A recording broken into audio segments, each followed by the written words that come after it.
আসসালামু আলাইকুম। আপনাদেরকে একটা বিষয় নিয়ে আপনাদের কাছে একটা বিষয় নিয়ে আহ, আলোচনা করব। এই জমিতে আপনারা দেখতে পাচ্ছেন যে কয়েকবার ওষুধ দেওয়ার পরও জমির পাতা মানে মরে মরে যাচ্ছে। এটা কি বেমার জানি না আমি।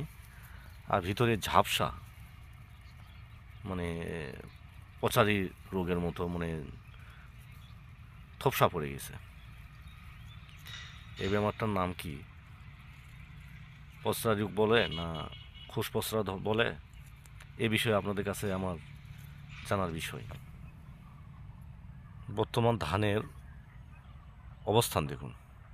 এটা কি ফুটিয়ে পাতা খেয়েছে, পাতা মোড়ানো পোকা না কি পোকা জানি না। আর এইরকম কোনো থোবা, ধানের থোপা কোনো বড় মানে মোটা হয় নাই, ওইখানে থোবরা হয়ে আছে।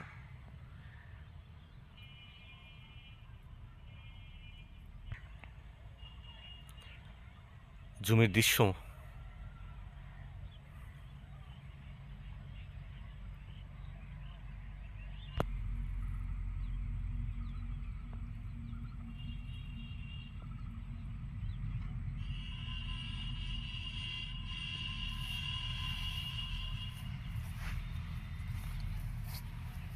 এই যে ধানের খোস পচরা না থোপসা ধরা পচা,